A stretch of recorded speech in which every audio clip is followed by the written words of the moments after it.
Hi students, civil tips PSCയിലേക്ക് സ്വാഗതം. ഇവിടെ നമ്മളിന്ന് ബിൽഡിംഗ് ബൈലാസ് എന്ന ചാപ്റ്ററാണ് നോക്കുന്നത്. ബിൽഡിംഗ് ബൈലാസ് എന്നൊരു ചാപ്റ്ററാണ് നോക്കുന്നത്. ബിൽഡിംഗ് ലോസ് എന്ന് പറഞ്ഞാൽ എന്താണ്? ലോസ് എന്ന് പറഞ്ഞാൽ നിയമങ്ങളാണ് അല്ലേ. നമ്മുടെ രാജ്യത്തും കുറേ നിയമങ്ങളുണ്ടല്ലേ. ആ നിയമങ്ങൾ അനുസരിക്കുന്നത് കൊണ്ടാണ്, അല്ലെങ്കിൽ ആ നിയമങ്ങൾ ഉള്ളത് കൊണ്ടാണ് ഒരു കൺട്രോൾ ഉണ്ടാവുന്നതല്ലേ. ഇപ്പോൾ റോഡ് നിയമങ്ങളായി കഴിഞ്ഞാലും ഇപ്പം സ്പീഡ് ലിമിറ്റൊക്കെ വെച്ചിട്ടുണ്ടല്ലേ. ആ ഒരു ലിമിറ്റ് അല്ലെങ്കിൽ ആ ഒരു നിയമങ്ങൾ ഉള്ളത് കൊണ്ടാണ് അത്രയും ആക്സിഡൻറ്റ് കുറവും അങ്ങനത്തുള്ള കാര്യങ്ങൾ വരുന്നത്. അപ്പോൾ അതുപോലെ തന്നെ നമ്മൾ ബിൽഡിങ്സ് വയ്ക്കുന്നതിനും ഓരോ ലോസ് ഉണ്ട്, ലീഗലായിട്ടുള്ള നിയമങ്ങൾ ഉണ്ട്. ആ നിയമങ്ങളെ പറ്റിയാണ് നമ്മൾ ഇന്ന് നോക്കുന്നത്. ആ നിയമങ്ങളെന്ന് പറയുമ്പോൾ അതിൽ തന്നെ നമുക്ക് നിയമങ്ങളെന്ന് പറഞ്ഞാൽ എന്താണ്? ആ ഒരു ലോസ് വച്ചിട്ട് ഒരു ബിൽഡിംഗ് നിർമ്മിക്കുമ്പോൾ ആ ഒരു ബിൽഡിങ്ങിന് ഒരു ഡിസിപ്ലിനായിട്ടുള്ള ഒരു ഗ്രോത്ത് ആയിരിക്കും, ഒരു ഗ്രോത്ത് ആയിരിക്കും ഉണ്ടാവുക. ആ ഒരു നിയമങ്ങൾ അല്ലെങ്കിൽ ആ ഒരു റൂൾസ് വെച്ചിട്ടാണ് ഒരു ബിൽഡിംഗ് നിർമ്മിക്കുമ്പോൾ ആ ഒരു ബിൽഡിങ്ങിന് ഡിസിപ്ലിനായിട്ടുള്ള ഒരു ഗ്രോത്ത് ആയിരിക്കും ഉണ്ടാവുന്നത്. അങ്ങനെ ഒരു കൂട്ടം ബിൽഡിങ് ആ ഒരു ഡിസിപ്ലിൻ ഗ്രോത്തിൽ ആവുമ്പോഴത്തേക്കും ആ ഒരു ഏരിയ ഡെവലപ്മെൻ്റ് ആവും. ആ ഒരു ഏരിയ പ്ലാൻഡ് ഡെവലപ്മെൻ്റ് ആയിരിക്കും. അതുപോലെ തന്നെ ആ ഒരു ഏരിയ അങ്ങനെ ഡെവലപ്മെൻ്റ് ആകുമ്പോൾ ആ ഒരു ടൗൺ അല്ലെങ്കിൽ ആ ഒരു സിറ്റി ഡെവലപ്മെൻ്റ് ആവും. അതും ഒരു പ്ലാൻഡ് ഡെവലപ്മെൻ്റ് ആയിരിക്കും. അപ്പോൾ അതാണ് നമ്മുടെ ഒബ്ജക്റ്റീവ്സ് എന്ന് പറയുന്നത്. ബിൽഡിംഗ് ബൈലാസിൻ്റെ ഒബ്ജക്റ്റീവ്സ് എന്ന് പറയുന്നത് അതാണ്. ഡിസിപ്ലിൻ ഗ്രോത്ത് ഓഫ് ബിൽഡിംഗ് ആണ്. ദെൻ അതുപോലെ തന്നെ ഓർഡർലി ഡെവലപ്മെൻറ്റ് ഓഫ് ഏരിയ, ഒരു ഏരിയ ഡെവലപ്മെൻ്റ് ആവും. ദെൻ അതുപോലെ planned development of town and city. Town and city അതുവഴി ഡെവലപ്മെൻറ്റ് സംഭവിക്കും. NBC എന്ന് പറയുന്നത് വേറെ ഒന്നുമില്ല, national building code of India. National building code of India. ആ NBCയിൽ ഒരു ബിൽഡിംഗ് റൂൾസ് ഉണ്ട്, അല്ലെങ്കിൽ ബിൽഡിംഗ് ബൈലോസ് ഉണ്ട്. അതുപോലെ തന്നെ KMBR എന്ന് പറഞ്ഞാൽ കേരള മുനിസിപ്പാലിറ്റി ബിൽഡിംഗ് റൂളാണ്. Kerala municipality building rule. അത് കേരളത്തിലുള്ള ബിൽഡിങ്സിന് അല്ലെങ്കിൽ കേരളത്തിലെ മുനിസിപ്പാലിറ്റീസിനുള്ള ബിൽഡിങ്സിന് ഉള്ള റൂൾസാണ്. ദെൻ അതുപോലെ തന്നെ KPBR ഉണ്ട്. KPBR എന്ന് പറഞ്ഞാൽ കേരള പഞ്ചായത്ത് ബിൽഡിംഗ് റൂളാണ്. കേരളത്തിലെ പഞ്ചായത്തുകളുടെ കീഴിൽ വരുന്ന ബിൽഡിങ്സിനുള്ള റൂൾസാണ്, അല്ലെങ്കിൽ ബിൽഡിംഗ് ബൈലാസാണ് KPBR എന്ന് പറയുന്നത്. നമുക്കിനി ആ ബിൽഡിംഗ് ബൈലാസിലെ റൂൾസ് ഏതെന്ന് റൂൾസ് നോക്കാം. ആദ്യത്തേതാണ് സെറ്റ് ബാക്ക് അല്ലേ. സെറ്റ് ബാക്ക് എന്തെന്ന് പറഞ്ഞാൽ നമുക്കറിയാം. സെറ്റ് ബാക്ക് എന്ന് പറഞ്ഞാൽ ഇപ്പോൾ ഇതൊരു പ്ലോട്ടാണെന്ന് സങ്കല്പിക്കുക. ഇതൊരു പ്ലോട്ടാണെന്ന് സങ്കല്പിക്കുക. ഈ പ്ലോട്ടിൽ ഇത്രയും പോർഷനിലാണ് നമ്മുടെ വീടിരിക്കുന്നത്. ഇതൊരു പ്ലോട്ടാണ്. ഈ റെഡ് കളറിൽ കാണിച്ചിരുന്നത് പ്ലോട്ടാണ്. ദെൻ ഇതൊരു വീടാണ്. അതിലുള്ളൊരു വീടാണ്. ദെൻ ആ വീട്ടിൽ നിന്ന്, അല്ലെങ്കിൽ ഈ ഒരു വീട്ടിൽ നിന്ന് പ്ലോട്ടിൻ്റെ ബൗണ്ടറിയിലേക്കുള്ള ഈ ഒരു ഡിസ്റ്റൻസിനെയാണ് ഫ്രണ്ട് സെറ്റ് ബാക്ക് എന്ന് പറയുന്നത്. ഫ്രണ്ട് സെറ്റ് ബാക്ക് അല്ലെങ്കിൽ ഫ്രണ്ട് യാർഡ് എന്നൊക്കെ പറയാം. ഫ്രണ്ട് സെറ്റ് ബാക്ക് അല്ലെങ്കിൽ എന്ത് പറയാടാ? ഫ്രണ്ട് യാർഡ് എന്ന് പറയാം. അതുപോലെ തന്നെ വീടിൻ്റെ, അതായത് നമ്മുടെ ബിൽഡിങ്ങിൻ്റെ ഒരു സൈഡിൽ നിന്ന് പ്ലോട്ടിൻ്റെ ഒരു സൈഡിലേക്കുള്ള ഈ ഒരു ഡിസ്റ്റൻസിനെ സൈഡ് സെറ്റ് ബാക്ക് എന്ന് പറയാം, അല്ലെങ്കിൽ സൈഡ് യാർഡ് എന്ന് പറയാം. സൈഡ് സെറ്റ് ബാക്ക് അല്ലെങ്കിൽ സൈഡ് യാർഡ് എന്ന് പറയാം. അതുപോലെ തന്നെ പുറകിലത്തുള്ളതിനെ എന്തെന്ന് പറയാടാ? റിയർ സെറ്റ് ബാക്ക് അല്ലെങ്കിൽ റിയർ യാർഡ് എന്ന് പറയാം. ഇതാണ് ഇവിടെ പറയുന്നത്. Front set back. Front set back എത്ര ആയിരിക്കണം? 3 മീറ്റർ ആയിരിക്കണം. അതായത് ഇത് 3 മീറ്റർ ആയിരിക്കണം. അതുപോലെ തന്നെ റിയർ സെറ്റ് ബാക്ക് 1.5 മീറ്റർ ആയിരിക്കണം. 1.5 മീറ്റർ ആയിരിക്കണം. അതുപോലെ തന്നെ സൈഡ് സെറ്റ് ബാക്ക് എന്ന് പറയുന്നത് 1 മീറ്റർ ആയിരിക്കണം. 1 മീറ്റർ ആയിരിക്കണം. ഇത് ഇപ്പോൾ പറയുന്നത് KMBR വെച്ചിട്ടാണ്, അതായത് കേരള മുനിസിപ്പാലിറ്റി ബിൽഡിംഗ് റൂൾ വെച്ചിട്ടുള്ള മെഷർമെൻറ്റ്സ് ആണ് പറയുന്നത്. അപ്പോൾ set back, front set back 3 metre ആണ്. റിയർ സെറ്റ് ബാക്ക് 1.5 മീറ്റർ ആണ്. സൈഡ് സെറ്റ് ബാക്ക് 1 മീറ്റർ ആണ്. ഇത് ഇത്രയും മെഷർമെൻ്റ് എന്ന് പറയുന്നത് 10 metre height, up to 10 metre height ഉള്ള ബിൽഡിങ്ങിനാണ്. Up to 10 metre height. Up to 10 metre ഹൈറ്റുള്ള ബിൽഡിങ്സിനാണ് ഈ ഒരു മെഷർമെൻറ്റ് പറയുന്നത്. അപ് ടു 10 മീറ്റർ ഹൈറ്റുള്ള ബിൽഡിങ്സിന് ഫ്രണ്ട് സെറ്റ് ബാക്ക് അല്ലെങ്കിൽ ഫ്രണ്ട് യാർഡ് എന്ന് പറയുന്നത് എത്ര ആയിരിക്കും? 3 മീറ്റർ ആണ്. അതുപോലെ റിയർ സെറ്റ് ബാക്ക് അല്ലെങ്കിൽ റിയർ യാർഡ് എന്ന് പറയുന്നത് 1.5 മീറ്റർ ആണ്. സൈഡ് സെറ്റ് ബാക്ക് അല്ലെങ്കിൽ സൈഡ് യാർഡ് എന്ന് പറയുന്നത് എത്രയാണ്? 1 മീറ്റർ ആണ്. ദെൻ അടുത്ത പോർഷൻ നമുക്ക്. അടുത്തതാണ് സൺഷെയ്ഡ്. സൺഷെയ്ഡും എല്ലാവർക്കും അറിയുന്ന കാര്യം തന്നെയാണ്. സൺഷെയ്ഡിൻ്റെ പ്രൊജക്ഷനാണ് പറയുന്നത്. അതായത് നമ്മുടെ ബിൽഡിങ്ങിൽ നിന്ന് എത്ര പ്രൊജക്റ്റ് ചെയ്ത് നിൽക്കണം എന്നൊരു അളവാണ് പറയുന്നത്. അത് ആ ഒരു പ്രൊജക്ഷൻ ഡിപ്പെൻഡ് ചെയ്തിരിക്കുന്നത് ആ ഒരു സെറ്റ് ബാക്ക് അല്ലെങ്കിൽ 5 യാർഡ് എന്ന് നമ്മളിപ്പോൾ മുമ്പേ പഠിച്ചില്ലേ, ആ ഒരു സെറ്റ് ബാക്കിനെ ബേസ് ചെയ്തിട്ടാണ് സൺഷെയ്ഡിൻ്റെ പ്രൊജക്ഷനും പറയുന്നത്. ഓക്കെ, സോ സെറ്റ് ബാക്ക് എന്ന് പറയുന്നത് 0.6 മീറ്ററിനേക്കാളും കുറവാണെങ്കിൽ അവിടെ നമുക്ക് സൺഷെയ്ഡ് കൊടുക്കാൻ പാടില്ല. No projection. ഓക്കെ, സൺഷെയ്ഡ് കൊടുക്കാൻ പാടില്ല. അതായത് സെറ്റ് ബാക്ക് 0.6 മീറ്ററിനേക്കാളും കുറവായാൽ. ഓക്കെ, ഇതിന് അടുത്തതാണ് 0.6 to 1 മീറ്റർ. 0.6 to 1 മീറ്റർ എന്ന് പറയുമ്പോൾ greater than or equal to 0.6 metre ആയിരിക്കണം. അതുപോലെ തന്നെ ലെസ് ദാൻ 1 മീറ്ററും ആയിരിക്കണം. 0.6 ഗ്രേറ്ററും ആയിരിക്കണം, 1 മീറ്ററിനേക്കാളും കുറവായിരിക്കണം. അതാണ് 0.6 to 1 മീറ്റർ എന്ന് പറയുന്നത്. അത്രയും, അതായത് 0.6 to 1 മീറ്റർ ആണ്, അതാണ് അവിടുത്തെ സെറ്റ് ബാക്ക് എങ്കിൽ അവിടുത്തെ സൺഷെയ്ഡിൻ്റെ പ്രൊജക്ഷൻ എന്ന് പറയുന്നത് 30 സെൻറ്റിമീറ്റർ ആയിരിക്കണം. ഓക്കെ, സൺഷെയ്ഡിൻ്റെ പ്രൊജക്ഷൻ എന്ന് പറയുന്നത് 30 സെൻറ്റിമീറ്റർ ആയിരിക്കണം. അതുപോലെ അടുത്തത് 1 to 1.5 മീറ്റർ ആണെങ്കിൽ 1 to 1.5 മീറ്റർ ആണെങ്കിൽ അവിടുത്തെ സെറ്റ് ബാക്കിൻ്റെ സൺഷെയ്ഡിൻ്റെ വിഡ്ത്ത് എന്ന് പറയുന്നത് 60 സെൻറ്റിമീറ്റർ ആയിരിക്കും. Okay, set back 1 to 1.5 metre ആണെങ്കിൽ അവിടുത്തെ സൺഷെയ്ഡിൻ്റെ പ്രൊജക്ഷൻ അല്ലെങ്കിൽ സൺഷെയ്ഡിൻ്റെ വിഡ്ത്ത് എന്ന് പറയുന്നത് 60 സെൻറ്റിമീറ്റർ ആയിരിക്കും. അതുപോലെ 1.5 മീറ്ററിനേക്കാളും കൂടുതലാണെങ്കിൽ greater than or equal to 1.5 മീറ്ററിനേക്കാളും കൂടുതലാണെങ്കിൽ 1.5 മീറ്റർ ആണെങ്കിൽ അവിടുത്തതെന്ന് പറയുന്നത് 75 സെൻറ്റിമീറ്റർ ആണ്. ഓക്കെ, അപ്പോൾ ഒന്നുകൂടെ പറയുന്നു, ലെസ് ദാൻ 0.6 മീറ്റർ ആണെങ്കിൽ നോ പ്രൊജക്ഷൻ. അതുപോലെ തന്നെ greater than or equal to 6 metre അല്ലെങ്കിൽ ആൻഡ് ലെസ് ദാൻ 1 മീറ്റർ ആണെങ്കിൽ 30 സെൻറ്റിമീറ്റർ ആണ്. അതുപോലെ തന്നെ greater than or equal to 1 metre but less than 1.5 metre ആണെങ്കിൽ അവിടുത്തെ പ്രൊജക്ഷൻ എന്ന് പറയുന്നത് 60 സെൻറ്റിമീറ്റർ ആണ്. Then greater than or equal to 1.5 metre ആണെങ്കിൽ അവിടുത്തെ പ്രൊജക്ഷൻ എന്ന് പറയുന്നത് എത്രയാണ്? 75 സെൻറ്റിമീറ്റർ ആണ്. ഓക്കെ, ദെൻ അടുത്ത് നമുക്ക് നോക്കേണ്ടതാണ് clearance from over head electric line. അതായത് നമ്മുടെ ബിൽഡിങ്സിൻ്റെ ഫ്രണ്ടിൽ ഇലക്ട്രിക് ലൈൻ ഉണ്ടാവില്ലേ, ആ ഇലക്ട്രിക് ലൈനിൽ നിന്ന് ഹൊറിസോണ്ടലും വെർട്ടിക്കലുമായിട്ടുള്ള ബിൽഡിങ്ങിൻ്റെ ഡിസ്റ്റൻസിനാണ് പറയുന്നത്. ഇലക്ട്രിക് ലൈനിൽ നിന്ന് ഹൊറിസോണ്ടലായിട്ടുള്ള ഡിസ്റ്റൻസും വെർട്ടിക്കലായിട്ടുള്ള ഡിസ്റ്റൻസുമാണ് പറയുന്നത്. ഓക്കെ, അത് നമുക്ക് നോക്കാം. ആദ്യത്തേതാണ് low and medium voltage lines ആണ്. നമ്മുടെ ബിൽഡിങ്സിന് ഫ്രണ്ടിൽ കൂടെ അല്ലെങ്കിൽ അടുത്തുകൂടെ low and medium voltage lines ആണ് പോകുന്നത്, ഇലക്ട്രിക് ലൈൻസ് ആണ് പോകുന്നതെങ്കിൽ അവിടുത്തെ മിനിമം വെർട്ടിക്കൽ ക്ലിയറൻസ് എന്ന് പറയുന്നത് മിനിമം വെർട്ടിക്കൽ ക്ലിയറൻസ് എന്ന് പറയുന്നത് 2.5 മീറ്റർ ആയിരിക്കും. ഓക്കെ, ഇതെല്ലാം ഈ അളവെല്ലാം മീറ്ററിലാണ് തന്നിരിക്കുന്നത്. ഓക്കെ, അപ്പം law and medium voltage lines ആണ്, ഇലക്ട്രിക് ലൈൻസ് ആണ് പോകുന്നതെങ്കിൽ അവിടുത്തെ മിനിമം വെർട്ടിക്കൽ ക്ലിയറൻസ് എന്ന് പറയുന്നത് 2.5 മീറ്റർ ആണ്.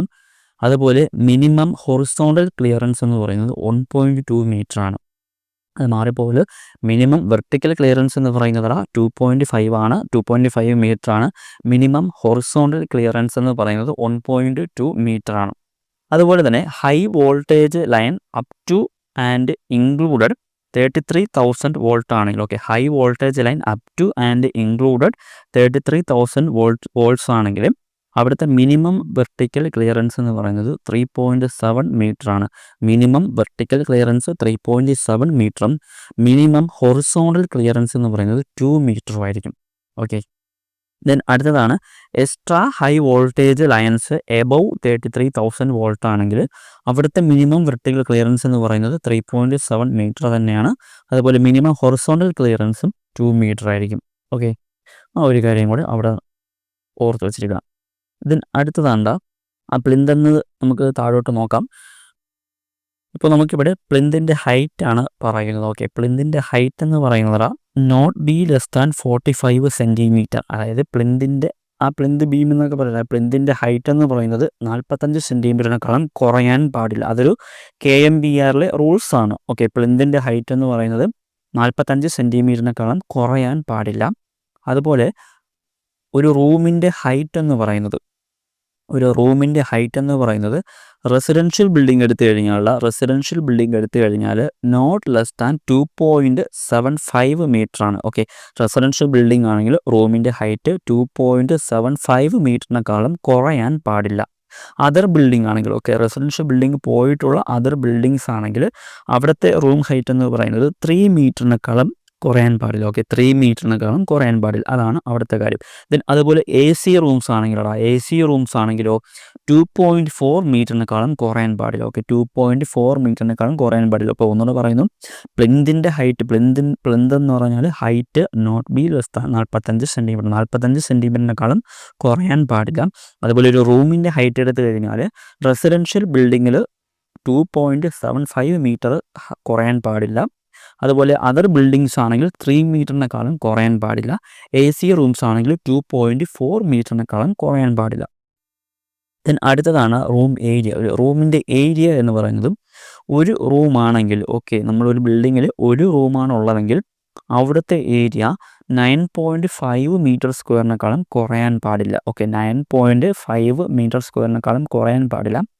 ആ ഒരു കണ്ടീഷനിൽ അവിടുത്തെ മിനിമം വിഡ്ത്ത് എന്ന് പറയുന്നത്, ഓക്കെ, മിനിമം വിഡ്ത്ത് എന്ന് പറയുന്നത് എത്രയാണ്ട 2.4 മീറ്റർ ആയിരിക്കും. ഓക്കെ, മിനിമം വിഡ്ത്ത് എന്ന് പറയുന്നത്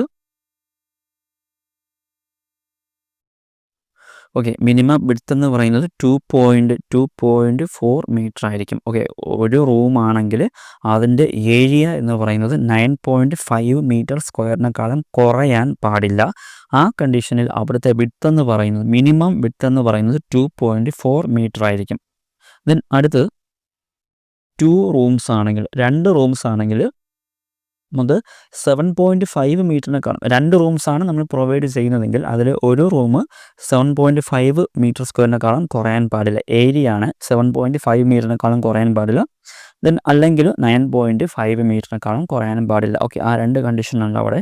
2 റൂംസാണ് നമ്മൾ പ്രൊവൈഡ് ചെയ്യുന്നതെങ്കിൽ ഏരിയ 7.5 മീറ്റർ സ്ക്വയറിനേക്കാളും കുറയാനും പാടില്ല, അല്ലെങ്കിൽ 9.5 മീറ്റർ സ്ക്വയറിനേക്കാളും കുറയാനും പാടില്ല. അവിടെയും 9.5 മീറ്റർ സ്ക്വയർ ആണ് ഏരിയ എങ്കിൽ അവിടുത്തെ മിനിമം വിഡ്ത്ത് എന്ന് പറയുന്നത് നമ്മൾ നേരത്തെ പഠിച്ച 2.4 മീറ്റർ തന്നെയാണ്. ഇനി റൂമിൻ്റെ ഏരിയ 7.5 മീറ്ററാണ് കൊടുക്കുന്നതെങ്കിൽ അവിടുത്തെ മിനിമം വിഡ്ത്ത് എന്ന് പറയുന്നത് 2.1 മീറ്റർ ആണ്. ഓക്കെ, 2.1 മീറ്റർ ആയിരിക്കും അവിടുത്തെ മിനിമം വിഡ്ത്ത് എന്ന് പറയുന്നത്. ഓക്കെ, അപ്പോൾ റൂമിൻ്റെ ഏരിയ എടുത്തു കഴിഞ്ഞാൽ ഒരു റൂമാണ് നമ്മൾ പ്രൊവൈഡ് ചെയ്യുന്നതെങ്കിൽ അതിൻ്റെ ഏരിയ 9.5 മീറ്റർ സ്ക്വയറിനേക്കാളും കുറയാൻ പാടില്ല. അവിടുത്തെ മിനിമം വിഡ്ത്ത് എന്ന് പറയുന്നത് 2.4 മീറ്റർ ആയിരിക്കും. അതുപോലെ തന്നെ 2 റൂമാണെങ്കിൽ അതിൽ ഒരു റൂമിൻ്റെ ഏരിയ എന്ന് പറയുന്നത് 7.5 മീറ്റർ സ്ക്വയറിനേക്കാളും കുറയാൻ പാടില്ല. ആ കണ്ടീഷനിൽ അവിടുത്തെ മിനിമം വിഡ്ത്ത് എന്ന് പറയുന്നത് 2.1 മീറ്റർ ആയിരിക്കും. അതുപോലെ 9.5 മീറ്ററാണ് കൊടുക്കുന്നതെങ്കിൽ അവിടുത്തെ മിനിമം വിഡ്ത്ത് എന്ന് പറയുന്നത് 2.4 മീറ്റർ ആയിരിക്കും. ഓക്കെ, ദെൻ അടുത്ത് നോക്കാറ് ബാത്റൂമിൻ്റെ കണ്ടീഷനിൽ. ബാത്റൂമിൻ്റെ കേസിൽ വന്നു കഴിഞ്ഞാൽ ബാത്റൂം ആൻഡ് വാട്ടർ ക്ലോസറ്റ് ഉണ്ട്. ഓക്കെ, അതിൻ്റെ ബാത്റൂമിൻ്റെ ഹൈറ്റ് എന്ന് പറയുന്നത് 2.2 മീറ്ററിനേക്കാളും കുറയാൻ പാടില്ല. ഓക്കെ, റെസിഡൻഷ്യൽ ബിൽഡിങ്സ് ആണ്. Height not less than 2.2 metre. ബാത്റൂമിൻ്റെ ഹൈറ്റ് 2.2 മീറ്ററിനേക്കാളും കുറയാൻ പാടില്ല. അതുപോലെ തന്നെ ബാത്റൂമിൻ്റെ ഏരിയ, ബാത്റൂം എന്ന് പറഞ്ഞാൽ നമ്മൾ കുളിക്കുന്നതിന് വേണ്ടി യൂസ് ചെയ്യുന്ന ആ ഒരു റൂമിനാണ് നമ്മൾ ബാത്റൂം എന്ന് പറയുന്നത്. ഓക്കെ, ആ ബാത്റൂമിൻ്റെ ഏരിയ എന്ന് പറയുന്നത് 1.5 മീറ്റർ സ്ക്വയറിനേക്കാളും കുറയാൻ പാടില്ല. ഓക്കെ, ബാത്റൂമിൻ്റെ ഏരിയ 1.5 മീറ്റർ സ്ക്വയറിനേക്കാളും കുറയാൻ പാടില്ല. ഇവിടെ ഈ ബാത്റൂമിൻ്റെ ഏരിയ ആസ് പെർ NBC നോക്കിക്കഴിഞ്ഞാൽ, ഓക്കെ, NBCയുടെ കേസിൽ national building code of India പ്രകാരം 1.8 മീറ്റർ സ്ക്വയർ ആണ്. ഓക്കെ, 1.8 മീറ്റർ സ്ക്വയർ ആണ്. അതായത് area of bathroom as per NBC വെച്ചിട്ടാണെങ്കിൽ 1.8 മീറ്റർ സ്ക്വയറിനേക്കാളും കുറയാൻ പാടില്ല.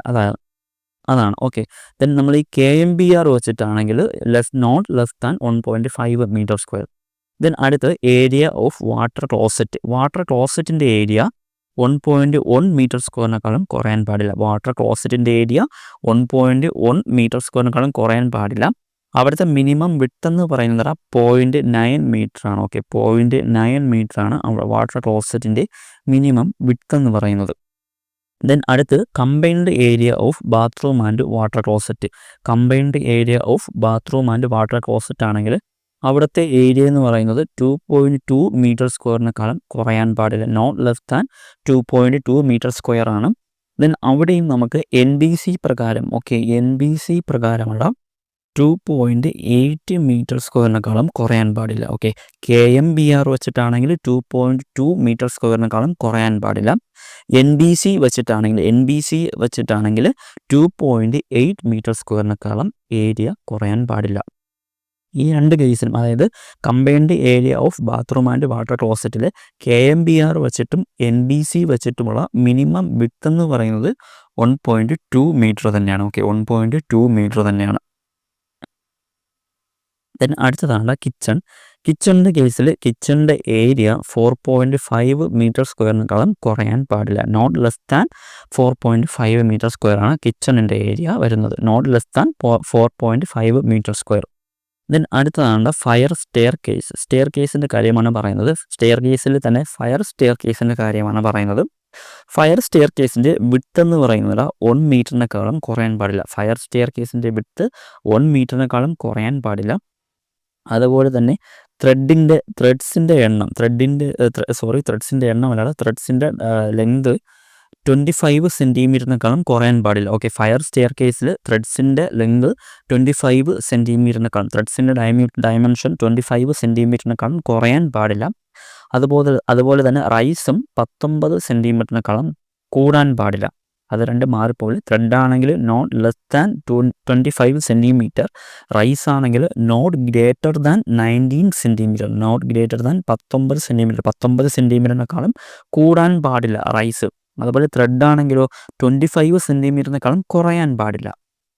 ഓക്കെ, അടുത്തത് number of steps in a flight not greater than 16. അതായത് ഫയർ സ്റ്റെയർ കേസിൻ്റെ കാര്യമാണ് പറയുന്നത്. ഫയർ സ്റ്റെയർ കേസിൽ ഒരു ഫ്ലൈറ്റിലെ സ്റ്റെപ്പിൻ്റെ എണ്ണം 16 കൂടാൻ പാടില്ല. ഫയർ സ്റ്റെയർ കേസിൽ ഒരു ഫ്ലൈറ്റിലെ സ്റ്റെപ്പിൻ്റെ എണ്ണം നോട്ട് ഗ്രേറ്റർ ദാൻ 16, 16 കൂടാൻ പാടില്ല. അതുപോലെ ഹൈറ്റ് ഓഫ് ഹാൻഡ് റെയിൽ എന്ന് പറയുന്നത് ഫയർ സ്റ്റെയർ കേസിൽ 100 to 120 സെൻറ്റിമീറ്ററാണ്. ഓക്കെ, അതായത് 100 സെൻറ്റിമീറ്ററിനേക്കാളും കുറയാനും പാടില്ല, 120 സെൻറ്റിമീറ്ററിനേക്കാളും കൂടാനും പാടില്ല. അതാണ് 100 to 120 സെൻറ്റിമീറ്റർ. ദെൻ അത്രയാണ് ഫയർ സ്റ്റെയർ കേസിൻ്റെ കാര്യം. അപ്പോൾ ഒന്നുകൂടെ പറയുന്നു, ഫയർ സ്റ്റെയർ കേസിൻ്റെ വിഡ്ത്ത് എന്ന് പറയുന്നത് 1 മീറ്ററിനേക്കാളും കുറയാൻ പാടില്ല. അതുപോലെ ത്രെഡിൻ്റെ കാര്യം എടുത്തു കഴിഞ്ഞാൽ 25 സെൻറ്റിമീറ്ററിനേക്കാളും കുറയാൻ പാടില്ല. റൈസ് ആണെങ്കിലോ 19 സെൻറ്റിമീറ്ററിനേക്കാളും കൂടാൻ പാടില്ല. നമ്പർ ഓഫ് സ്റ്റെപ്സ്, ഒരു ഫ്ലൈറ്റിലുള്ള നമ്പർ ഓഫ് സ്റ്റെപ്സ് എന്ന് പറയുന്നത് 16 കൂടാൻ പാടില്ല. ഹൈറ്റ് ഓഫ് ഹാൻഡ് റെയിൽ 100 മുതൽ 120 സെൻറ്റിമീറ്റർ ആയിരിക്കണം. ദെൻ അടുത്ത് നമ്മൾ റെസിഡൻഷ്യൽ ബിൽഡിങ്ങിൽ ഒരു ഫയർ സ്റ്റെയർ കേസ് റെസിഡൻഷ്യൽ ബിൽഡിങ്ങിൽ കൊടുക്കുന്നത് എപ്പോഴാണ്? 3 ഫ്ലോർ കഴിയുമ്പോഴാണ്. ഓക്കെ, 3 ഫ്ലോറിനേക്കാളും കൂടുതലുണ്ടെങ്കിൽ നമ്മളവിടെ മസ്റ്റായിട്ടും ഒരു ഫയർ സ്റ്റെയർ കേസ് പ്രൊവൈഡ് ചെയ്തിരിക്കണം. ഇനി റെസിഡൻഷ്യൽ ബിൽഡിങ്ങിൽ അല്ലാത്ത അതർ ബിൽഡിങ്സിലാണെങ്കിൽ 2 ഫ്ലോർ കഴിഞ്ഞിട്ട് നമ്മളൊരു ഫയർ സ്റ്റെയർ കേസ് കൊടുത്തിരിക്കണം. ഓക്കെ, റെസിഡൻഷ്യൽ ബിൽഡിങ്സ് ആണെങ്കിൽ 3 ഫ്ലോർ കഴിഞ്ഞാൽ ഫയർ സ്റ്റെയർ കേസ് കൊടുത്തിരിക്കണം. ഇനി റെസിഡൻഷ്യൽ ബിൽഡിംഗ് അല്ലാത്ത അതർ ബിൽഡിങ്സിലാണെങ്കിൽ 2 ഫ്ലോർ കഴിഞ്ഞാൽ നമ്മൾ ഫയർ സ്റ്റെയർ കേസ് കൊടുത്തിരിക്കണം. ഓക്കെ, ദെൻ അടുത്തത് ലിഫ്റ്റിൻ്റെ കാര്യത്തിൽ ഹോസ്പിറ്റൽ ഓർ മെഡിക്കൽ കോളേജസിലൊക്കെ ആണെങ്കിൽ മെഡിക്കൽ കോളേജിലൊക്കെ ആണെങ്കിൽ ഗ്രേറ്റർ ദാൻ 3 ഫ്ലോർ കഴിഞ്ഞാൽ ലിഫ്റ്റ് പ്രൊവൈഡ് ചെയ്തിരിക്കണം. ഓക്കെ, ഹോസ്പിറ്റലോ മെഡിക്കൽ കോളേജോ ആണെങ്കിൽ ഗ്രേറ്റർ ദാൻ 3 ഫ്ലോർ കഴിഞ്ഞാൽ ലിഫ്റ്റ് അവിടെ പ്രൊവൈഡ് ചെയ്തിരിക്കണം. ഇനി അതർ ബിൽഡിങ്സിലാണെങ്കിൽ ഗ്രേറ്റർ ദാൻ 4 ഫ്ലോർ, 4 ഫ്ലോർ കഴിഞ്ഞാൽ അവിടെ നമ്മൾ ലിഫ്റ്റ് പ്രൊവൈഡ് ചെയ്തിരിക്കണം. അതാണ് ലിഫ്റ്റിൻ്റെ കാര്യത്തിൽ പറയുന്നത്. ഓക്കെ, ദെൻ അടുത്തത് ബൗണ്ടറി വാൾ ഹൈറ്റ്. ബൗണ്ടറി വാൾസ് എന്നൊക്കെ പറഞ്ഞാൽ എന്താണെന്ന് നമുക്കറിയാം. ഈ ബൗണ്ടറി വാളിൻ്റെ ഹൈറ്റ് എന്ന് പറയുന്നത് 1.5 മീറ്ററാണ്. ഈ 1.5 മീറ്റർ എന്ന് പറയുന്നത് വിത്തൗട്ട് എനി സ്പെഷ്യൽ പെർമിഷൻ, ഒരു സ്പെഷ്യൽ പെർമിഷനൊന്നും ഇല്ലാതെ ബൗണ്ടറി വാളിൻ്റെ ഹൈറ്റ് എന്ന് പറയുന്നത് 1.5 മീറ്ററാണ്. പക്ഷേ നമ്മൾ പ്രാക്ടിക്കലി ചെയ്യുമ്പോൾ 1.5 മീറ്റർ എന്നല്ല, കുറച്ചുകൂടെ കൊടുക്കും. ഓക്കെ, ആ ഒരു കാര്യങ്ങൾ ഓർമ്മിച്ച് വെച്ചിരിക്കണം. ബൗണ്ടറി വാൾ ഹൈറ്റ് എന്ന് പറയുന്നത് 1.5 മീറ്ററാണ്, വിത്തൗട്ട് എനി സ്പെഷ്യൽ പെർമിഷനാണ്. ഓക്കെ, ദെൻ അടുത്ത് നമ്മൾ പ്ലാനൊക്കെ വരയ്ക്കും. ഓക്കെ, ഒരു ബിൽഡിങ്ങിൻ്റെ അപ്രൂവൽ കിട്ടാൻ വേണ്ടി നമ്മൾ പ്ലാൻ സബ്മിറ്റ് ചെയ്യണം. സോ നമ്മൾ പ്ലാൻ വരയ്ക്കുമ്പോൾ അതിൽ നമ്മൾ ഫ്ലോർ പ്ലാൻ വരയ്ക്കുന്നത് 1:100 സ്കെയിലായിരിക്കും. ഓക്കെ, ഫ്ലോർ പ്ലാൻ 1:100 സ്കെയിലായിരിക്കണം വരയ്ക്കേണ്ടത്. അതിനേക്കാളും കുറയാൻ പാടില്ല. ഓക്കെ, ഫ്ലോർ പ്ലാൻ 1:100 കുറയാൻ പാടില്ല. അതുപോലെ തന്നെ site plan, service plan, parking plan, ഇവ നമ്മൾ വരയ്ക്കുമ്പോഴും 1:400 ആയിരിക്കണം. അതിനേക്കാളും കുറയാൻ പാടില്ല. ഓക്കെ, 1:400 കുറയാൻ പാടില്ല. സൈറ്റ് പ്ലാൻ എന്ന് പറഞ്ഞാൽ നമുക്കറിയാം. അതുപോലെ സർവീസ് പ്ലാൻ എന്ന് പറഞ്ഞാൽ എന്താണല്ലോ? സർവീസ് പ്ലാൻ എന്ന് പറഞ്ഞാൽ ഒരു പ്ലോട്ടിൽ അല്ലെങ്കിൽ ഒരു ബിൽഡിങ്ങിലുള്ള ഇലക്ട്രിക് ലൈൻസിൻ്റെയോ അല്ലെങ്കിൽ വാട്ടർ കണക്ഷൻ്റെയോ വാട്ടർ കണക്ഷനെയോ കാണിക്കുന്നതിനെയാണ് നമ്മൾ സർവീസ് പ്ലാൻ എന്ന് പറയുന്നത്. ഓക്കെ, ഇലക്ട്രിക് കണക്ഷനോ അല്ലെങ്കിൽ വാട്ടർ കണക്ഷനോ കാണിക്കുന്നതിനെയാണ് സർവീസ് പ്ലാൻ എന്ന് പറയുന്നത്. പാർക്കിംഗ് പ്ലാൻ എന്ന് പറഞ്ഞാൽ നമ്മളൊരു ഫ്ലാറ്റോ അല്ലെങ്കിൽ ഒരു അപ്പാർട്ട്മെൻറ്റോ ഒക്കെ ആണെങ്കിൽ അവിടുത്തെ എല്ലാ ഫാമിലീസിനും റോഡിൻ്റെ സൈഡിലൊന്നും പാർക്ക് ചെയ്യാൻ പറ്റത്തില്ല. സോ ആ ഒരു പ്ലോട്ടിൻ്റെ ബൗണ്ടറിക്കകത്ത് തന്നെ അവർക്ക് പാർക്കിംഗ് പ്രൊവൈഡ് ചെയ്യണം. അങ്ങനെ വരുമ്പോൾ ഓരോരുത്തർക്കും ഓരോ പാർക്കിംഗ് സ്പേസ് ഡിവൈഡ് ചെയ്ത് കൊടുക്കും. ഓക്കെ, അത് കാണിക്കുന്നതും ഏതിലായിരിക്കണം? 1:400 സ്കെയിലിനെക്കാളും കുറയാൻ പാടില്ല. ഓക്കെ, ഈ site plan, service plan, parking plan ഇതൊക്കെ 1:400 സ്കെയിലിനെക്കാളും കുറയാൻ പാടില്ല. ഇതിന് അടുത്തതാണ് key plan or location plan ആണ് കേട്ടോ. Key plan or location plan ആണെങ്കിൽ അത് 1:10,000 കുറയാൻ പാടില്ല. Okay, key plan or location plan ആണെങ്കിലും നോട്ട് ലെസ് ദാൻ 1:10,000. അത്രയാണ് നമുക്ക് അവിടെ നോക്കാനുള്ളത്.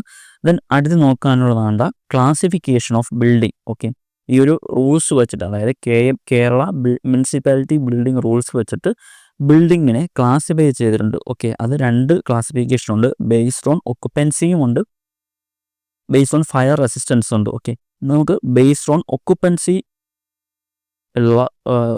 ഒക്കുപ്പൻസിയിലുള്ള ക്ലാസിഫിക്കേഷൻ നമുക്ക് നോക്കാം. അതിൽ ബേസ്ഡ് ഓൺ ഒക്കുപ്പൻസിയുടെ അടിസ്ഥാനത്തിൽ 10 ക്ലാസിഫൈ ചെയ്തിട്ടുണ്ട്. എ മുതൽ ജെ വരെ ക്ലാസിഫൈ ചെയ്തിട്ടുണ്ട്. അതിൽ എ എന്ന് ഗ്രൂപ്പ് എ എന്ന് ഇത് നിങ്ങൾ ഫുൾ ടേബിൾ പഠിക്കേണ്ടതാണ്. ഗ്രൂപ്പ് എ എന്ന് പറഞ്ഞാലടാ റെസിഡൻഷ്യൽ ബിൽഡിംഗ് ആണ്. ഓക്കെ, ഗ്രൂപ്പ് എ എന്ന് പറഞ്ഞാൽ റെസിഡൻഷ്യൽ ബിൽഡിംഗ് ആണ്. ആ റെസിഡൻഷ്യൽ ബിൽഡിങ്ങിൽ തന്നെ A1ഉം A2ഉം ഉണ്ട്. ഓക്കെ, റെസിഡൻഷ്യൽ ബിൽഡിങ്ങിൽ തന്നെ A1ഉം A2ഉം ഉണ്ട്. A1 എന്ന് പറഞ്ഞാൽ നമ്മുടെ റെസിഡൻഷ്യൽ ബിൽഡിങ്സ് തന്നെയാണ്, അതായത് നമ്മുടെ വീട് തന്നെയാണ്. A2ൽ വരുന്നത് ലോഡ്ജ് പോലുള്ള ബിൽഡിങ്സ് ആണ്, അതായത് നമ്മൾ ഷോർട്ട് പീരീഡിൽ താമസിക്കുന്ന ബിൽഡിങ്സ് ആണ് A2ൽ വരുന്നത്. ഓക്കെ, റെസിഡൻഷ്യൽ ബിൽഡിങ്ങിൽ A1ഉം A2ഉം ഉണ്ട്. A1 എന്ന് പറഞ്ഞാൽ നമ്മൾ താമസിക്കുന്ന വീട് തന്നെയാണ്. A2 എന്ന് പറഞ്ഞാൽ ലോഡ്ജ് പോലുള്ള, അതായത് നമ്മൾ ഷോർട്ട് ടൈമിൽ നമ്മൾ താമസിക്കുന്ന ബിൽഡിങ്സിനെയാണ് A2ൽ ഉൾപ്പെടുത്തിയിരിക്കുന്നത്. അതിൻ്റെ കവറേജ് എന്ന് പറയുന്നത് കവറേജ് പെർസെൻറ്റേജിലാണ്. A1ഉം A2ലും 65 തന്നെയാണ്. ഈ കവറേജ് എന്ന് പറയുന്നത് FSI എന്ന് പറയുന്നത് നമ്മൾ താഴോട്ടുള്ള പഠിക്കുന്നതായിരിക്കും. അപ്പോൾ നമുക്കത് ഡിസ്കസ് ചെയ്യാം. അപ്പോൾ നിങ്ങൾ A1 A2 എന്ന ക്ലാസിഫിക്കേഷനിൽ കവറേജ് എന്ന് പറയുന്നത് 65 എന്ന് ഓർത്തിരിക്കുക. ദെൻ അതേപോലെ FSI എന്ന് പറയുന്നത് നമുക്കറിയാം ഫ്ലോർ സ്പേസ് ഇൻഡെക്സ് ആണല്ലേ. FSIയുടെ വാല്യൂ A1ൽ 3 ആണ്, A2ൽ 2.5 ആണ്. ഓക്കെ, ഇത് പഠിക്കാനായിട്ട് ഒരു എളുപ്പം മാർഗം കൂടി ഞാൻ പറഞ്ഞു പോകാം. ആദ്യം നമുക്ക് വീടെടുക്കാം. ഓക്കെ, നമ്മുടെ വീട് അതാണ് റെസിഡൻഷ്യൽ ബിൽഡിംഗ് എന്ന് പറഞ്ഞാൽ A1ഉം A2ഉം ഉണ്ട്. കവറേജ് A1ഉം A2നും സെയിം ആണ്, 65 ആണ്. FSI വരുമ്പോൾ A1ന് 3 വരുന്നു, A2ന് 2.5 വരുന്നു. ഓക്കെ, അങ്ങനെ നമ്മൾ വീട്ടിൽ നിന്ന് എവിടെ പോകുന്നതാണ്? വീട്ടിൽ നമ്മൾ സ്കൂളിലേക്ക് പോകുന്നു. അതാണ് എഡ്യൂക്കേഷണൽ ബിൽഡിംഗ്. സ്കൂളിലേക്കോ അല്ലെങ്കിൽ കോളേജിലോട്ടോ പോകുന്നു. അതാണ് അടുത്തത് എഡ്യൂക്കേഷൻ ബിൽഡിംഗ് ബിൽഡിങ്ങിലുള്ള HSS ഉണ്ട്, ഹയർ സെക്കൻഡറി എന്ന് ക്ലാസിഫൈ ചെയ്തിട്ടുണ്ട്. ദെൻ അതർ, അതായത് കോളേജസ്. ഓക്കെ, കോളേജൊക്കെയാണ് ഈ അതറിൽ വരുന്നത്. HSSൻ്റെ കവറേജ് എന്ന് പറയുന്നത് 35 ആണ്, അതർ ആണെങ്കിൽ 50 ആണ്. അതേപോലെ FSI വരുന്നത് 2നും 2.5 തന്നെയാണ്. ഓക്കെ, അങ്ങനെ നമ്മൾ വീട്ടിൽ നിന്ന് സ്കൂളിൽ അല്ലെങ്കിൽ കോളേജിലോട്ട് പോയി. അപ്പോൾ വീടെന്ന് പറയുന്നത് റെസിഡൻഷ്യൽ ബിൽഡിംഗ് ആണ്, കോളേജ് അല്ലെങ്കിൽ സ്കൂൾ എന്ന് പറയുന്നത് എഡ്യൂക്കേഷണൽ ബിൽഡിങ്സ് ആണ്. ദെൻ അങ്ങനെ നമുക്ക് സ്കൂളിലോ അല്ലെങ്കിൽ കോളേജിലോ നമ്മൾ പഠിച്ചുകൊണ്ടിരിക്കുമ്പോൾ നമുക്ക് പെട്ടെന്നൊരു തലകറക്കം വരുമ്പോൾ നമ്മൾ എവിടെ പോകുക? ഹോസ്പിറ്റൽ അല്ലെങ്കിൽ മെഡിക്കൽ കോളേജിൽ പോകും. അതിനെയാണ് നമ്മൾ ഇൻസ്റ്റിറ്റ്യൂഷണൽ ബിൽഡിംഗ് എന്ന് പറയുന്നത്. ഓക്കെ, അപ്പം നമ്മൾ വീട്ടിൽ നിന്ന് സ്കൂൾ അല്ലെങ്കിൽ കോളേജിൽ പോയി, അവിടെ നമുക്ക് തലകറക്കം വന്നു, അങ്ങനെ നമ്മൾ മെഡിക്കൽ കോളേജിൽ പോയി. ആ മെഡിക്കൽ കോളേജിൽ പോകുന്ന ആ മെഡിക്കൽ കോളേജസിനൊക്കെയാണ്, അങ്ങനത്തെ ബിൽഡിങ്സിനെയാണ് ഇൻസ്റ്റിറ്റ്യൂഷണൽ ബിൽഡിംഗ് എന്ന് പറയുന്നത്. അവിടുത്തെ കവറേജ് എന്ന് പറയുന്നത് 50 ആണ്. അവിടുത്തെ FSI എന്ന് പറയുന്നത് 2.5 ആണ്. ഓക്കെ, ദെൻ അങ്ങനെ നമ്മൾ സ്കൂളിൽ നിന്ന് വയ്യാതായി അല്ലെങ്കിൽ കോളേജിൽ നിന്ന് വയ്യാതായിട്ട് നമ്മൾ ഹോസ്പിറ്റലിൽ പോയി അസുഖമെല്ലാം മാറി. ഓക്കെ, ചെറിയൊരു തലകറക്കമായിരുന്നു വന്നത്. അങ്ങനെ നമ്മൾ ഹോസ്പിറ്റലിൽ പോയി മരുന്നൊക്കെ കഴിച്ചു, ഒരു ട്രിപ്പൊക്കെ ഇട്ടപ്പോൾ എങ്ങനെയായി നമ്മൾ ഫുൾ സെറ്റായി, നമ്മുടെ അസുഖമൊക്കെ മാറി. അങ്ങനെ നമ്മൾ വിചാരിച്ചു ഇനി നമ്മൾ സ്കൂൾ അല്ലെങ്കിൽ കോളേജിൽ ഇനി പോകണ്ട, കുറച്ച് സമയം പാർക്കിൽ പോയിരിക്കാമെന്ന് വിചാരിച്ചു. അങ്ങനെ പാർക്കിൽ പോകുമ്പോൾ അല്ലെങ്കിൽ സൂവിൽ പോകുമ്പോൾ അതിനെയാണ് നമ്മൾ അസംബ്ലി ബിൽഡിംഗ് എന്ന് പറയുന്നത്. ഓക്കെ, അസംബ്ലി ബിൽഡിങ്ങിൻ്റെ കവറേജ് എന്ന് പറയുന്നത് 40 ആണ്, FSI വരുന്നത് 1.5 ആണ്. ഓക്കെ, ഈ അസംബ്ലി ബിൽഡിങ്ങിൽ ഈ സൂ അല്ലെങ്കിൽ പാർക്കിനെയാണ് നമ്മൾ അസംബ്ലി ബിൽഡിംഗ് എന്ന് പറയുന്നതല്ല. അവിടെ തന്നെ സീറ്റിംഗ് കപ്പാസിറ്റി പറയുന്നുണ്ട്. സീറ്റിംഗ് കപ്പാസിറ്റി ഗ്രേറ്റർ ദാൻ 300 ആയിരിക്കും. ഓക്കെ, ഗ്രേറ്റർ ദാൻ 300 ആയിരിക്കും അസംബ്ലി ബിൽഡിംഗ്. ഓക്കെ, അങ്ങനെ നമ്മൾ വീട്ടിൽ നിന്ന് എങ്ങോട്ട് പോയി? സ്കൂളിൽ പോയി. വീട് റെസിഡൻഷ്യൽ ബിൽഡിംഗ് ആണ്, സ്കൂൾ എഡ്യൂക്കേഷണൽ ബിൽഡിംഗ് ആണ്. സ്കൂളിൽ നിന്ന് പെട്ടെന്നൊരു തലകറക്കം വന്നു, അങ്ങനെ നമ്മൾ മെഡിക്കൽ കോളേജിൽ പോയി. അതപ്പോഴെന്തോന്നായി? ഇൻസ്റ്റിറ്റ്യൂഷണൽ ബിൽഡിംഗ് ആയി. മെഡിക്കൽ കോളേജിൽ പോയി നമ്മുടെ തലകറക്കമൊക്കെ മാറ്റിയപ്പോൾ നമ്മളൊന്ന് കറങ്ങാമെന്ന് വിചാരിച്ചു. അങ്ങനെ നമ്മൾ പാർക്ക് അല്ലെങ്കിൽ സൂവിൽ പോകുന്നു. അതിനെ അസംബ്ലി ബിൽഡിംഗ് എന്ന് പറയുന്നു. ഓക്കെ, അസംബ്ലി ബിൽഡിംഗ് എന്ന് പറയുന്നു. അങ്ങനെ അത്രയും കാര്യം അവിടെ കഴിഞ്ഞു. ഓക്കെ, അങ്ങനെ നമുക്ക് സ്കൂൾ ലൈഫ് അല്ലെങ്കിൽ കോളേജ് ലൈഫൊക്കെ കഴിഞ്ഞ് നമ്മൾ PSC ഒക്കെ പഠിച്ച് ഒരു ജോലി വാങ്ങിച്ചു. ഓക്കെ, ജോലി വാങ്ങിച്ചിട്ട് നമ്മൾ ജോലിക്ക് പോകുന്നു. ഓക്കെ, അങ്ങനെ നമ്മൾ വർക്ക് ചെയ്യാൻ പോകുന്ന സ്പേസിനെയാണ് അല്ലെങ്കിൽ പ്ലേസിനെയാണ് നമ്മൾ ബിസിനസ് ബിൽഡിംഗ് എന്ന് പറയുന്നത്. ഓക്കെ, അതിപ്പോൾ ഒരു പ്രൈവറ്റ് ഓഫീസ് ആവട്ടെ അല്ലെങ്കിൽ ഗവൺമെൻറ് ഓഫീസ് ആവട്ടെ, അവിടെ നമ്മൾ എവിടെയാണോ വർക്ക് ചെയ്യാൻ പോകുന്ന പ്ലേസിനെയാണ് ബിസിനസ് ബിൽഡിങ്ങിൻ്റെ ക്ലാസിഫിക്കേഷനിൽ വരുന്നത്. ഓക്കെ, അതിൻ്റെ കവറേജ് എന്ന് പറയുന്നത് 60 ആണുള്ള. FSIയുടെ വാല്യൂ 3 ആണ്. ഓക്കെ, ഇപ്പോൾ ഒന്നുകൂടെ പറയുന്നു, നമ്മൾ റെസിഡൻഷ്യൽ ബിൽഡിംഗ് വീട്ടിൽ നിന്ന് സ്കൂൾ അല്ലെങ്കിൽ കോളേജിൽ പോകുന്നു. എഡ്യൂക്കേഷണൽ ബിൽഡിംഗ്, സ്കൂളിൽ നിന്ന് നമുക്ക് പെട്ടെന്നൊരു തലകറക്കം വന്നു, അങ്ങനെ മെഡിക്കൽ കോളേജിൽ പോകുന്നു. അത് ഇൻസ്റ്റിറ്റ്യൂഷണൽ ബിൽഡിംഗ്. അങ്ങനെ നമ്മൾ തലകറക്കമൊക്കെ മാറിയ ശേഷം പാർക്കിൽ അല്ലെങ്കിൽ സൂവിൽ നമ്മൾ കറങ്ങാൻ പോകാമെന്ന് പ്ലാൻ ചെയ്യുന്നു. അതിന് അസംബ്ലി ബിൽഡിംഗ് എന്ന് പറയുന്നു. ദെൻ അടുത്ത് നമ്മൾ കോളേജ് ലൈഫൊക്കെ കഴിഞ്ഞ് PSC ഒക്കെ പഠിച്ച് അല്ലെങ്കിൽ ഒരു പ്രൈവറ്റ് അല്ലെങ്കിൽ ഒരു ഗവൺമെൻറ് ജോബിന് പോകുന്നു. അങ്ങനെ വർക്ക് ചെയ്യാൻ പോകുന്ന പ്ലേസിന് നമ്മൾ ബിസിനസ് ബിൽഡിംഗ് എന്ന് പറയുന്നു. ഓക്കെ, അതിൻ്റെ കവറേജ് ബിസിനസ് ബിൽഡിംഗ് എന്ന് പറയുന്നത് ഗ്രൂപ്പ് ഇയിൽ വരുന്നതാണ്. ഓക്കെ, ഈ ഒരു ഗ്രൂപ്പ് കൂടെ നിങ്ങൾ പഠിക്കണം കേട്ടോ. ഗ്രൂപ്പ് A എന്ന് പറഞ്ഞാൽ റെസിഡൻഷ്യൽ ബിൽഡിംഗ് ആണ്. ഗ്രൂപ്പ് B എന്ന് പറഞ്ഞാൽ എഡ്യൂക്കേഷണൽ ബിൽഡിംഗ് ആണ്. ഗ്രൂപ്പ് C ഇൻസ്റ്റിറ്റ്യൂഷണൽ ബിൽഡിംഗ് ആണ്. ഗ്രൂപ്പ് D അസംബ്ലി ബിൽഡിംഗ് ആണ്. ഗ്രൂപ്പ് E എന്ന് പറയുന്നത് ബിസിനസ് ബിൽഡിംഗ് ആണ്. ഓക്കെ, നമുക്ക് ബാക്കി നോക്കാം. ഓക്കെ, അങ്ങനെ നമുക്ക് ജോബ് കിട്ടി. ഓക്കെ, ജോലിക്ക് പോകുന്ന നമ്മുടെ പ്ലേസിന് ബിസിനസ് ബിൽഡിംഗ് എന്ന് പറയുന്നു. ഓക്കെ, ഇങ്ങനെ നമുക്ക് ജോലിക്കൊക്കെ പോയി 1 മാസം കഴിഞ്ഞപ്പോൾ സാലറി വന്നു. ആ സാലറി വെച്ചിട്ട് നമ്മൾ ഒരു ഷോപ്പിൽ പർച്ചേസിന് പോകുന്നു. ഈ പർച്ചേസ് ചെയ്യുന്ന ഷോപ്പിൽ നമ്മളിപ്പോൾ ഒരു ഡ്രസ്സാണ് പർച്ചേസ് ചെയ്യാൻ പോകുന്നതെന്ന് കരുതുക. അങ്ങനെ പർച്ചേസ് ചെയ്യാൻ പോകുന്ന ഷോപ്പിൻ്റെ ഫ്രണ്ടിൽ എന്തൊക്കെയായിരിക്കും?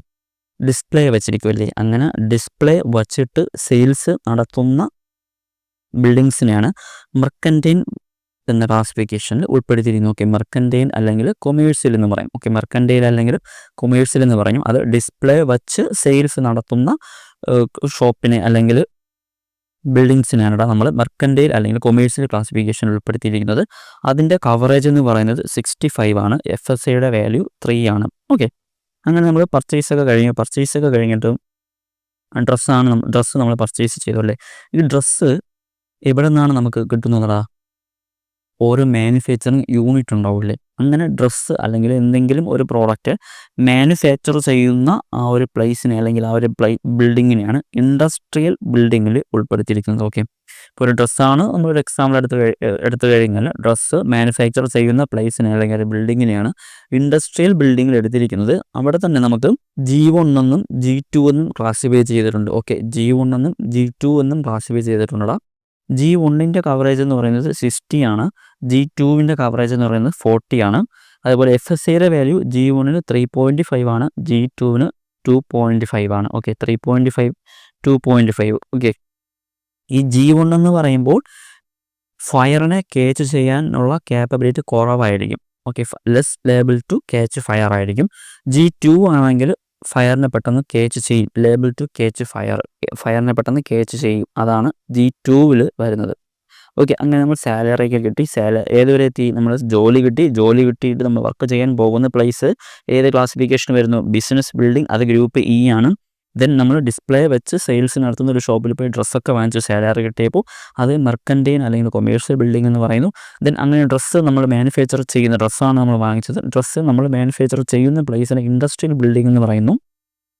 ഓക്കെ, ഇനി ഈ ഡ്രസ്സ് നമ്മൾ മാനുഫാക്ചർ ചെയ്ത് വെച്ചിട്ട് നമ്മളിത് എവിടെയെങ്കിലും സ്റ്റോർ ചെയ്ത് വെക്കണം. ഓക്കെ, അതിപ്പം അങ്ങനെ സ്റ്റോറേജിന് വേണ്ടി നമ്മൾ യൂസ് ചെയ്യുന്ന പ്ലേസ് അല്ലെങ്കിൽ ബിൽഡിങ്സിനെയാണ് സ്റ്റോറേജ് എന്ന ക്ലാസിഫിക്കേഷൻ ഉൾപ്പെടുത്തിയിരിക്കുന്നത്.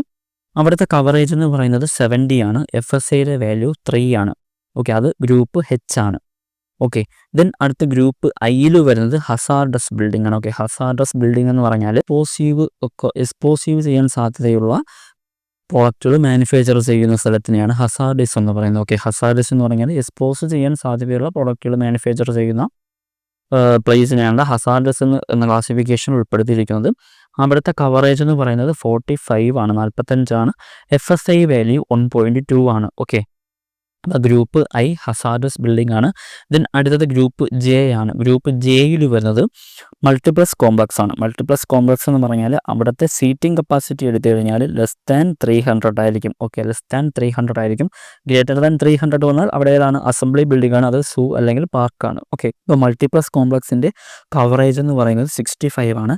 FSIയുടെ വാല്യൂ 3 ആണ്. ഓക്കെ, FSIയുടെ വാല്യൂ 3 ആണ്. ഓക്കെ, അത്രയാണ് നമ്മൾ ബേസ്ഡ് ഓൺ ഒക്കുപ്പൻസിയുടെ ബേസിൽ ക്ലാസിഫൈ ചെയ്തിട്ടുള്ളൂ. അപ്പോൾ ഒന്നുകൂടെ പറയുന്നത്, ഗ്രൂപ്പ് എ എന്ന് പറയുന്നത് റെസിഡൻഷ്യൽ ബിൽഡിംഗ് ആണ്. ഗ്രൂപ്പ് ബിയിൽ വരുന്നത് എഡ്യൂക്കേഷണൽ ബിൽഡിംഗ് ആണ്. ഗ്രൂപ്പ് സി ഇൻസ്റ്റിറ്റ്യൂഷണൽ ബിൽഡിംഗ് ആണ്. ഗ്രൂപ്പ് ഡി അസംബ്ലി ബിൽഡിംഗ് ആണ്. ഗ്രൂപ്പ് ഇ ബിസിനസ് ബിൽഡിംഗ് ആണ്. ഗ്രൂപ്പ് എഫ് മർക്കൻറ്റൈൻ അല്ലെങ്കിൽ കൊമേഴ്സ്യൽ. ഗ്രൂപ്പ് ജി വരുന്നത് ഇൻഡസ്ട്രിയൽ ബിൽഡിംഗ് ആണ്. ഗ്രൂപ്പ് എച്ച് വരുന്നത് സ്റ്റോറേജ്. Group I hazardous.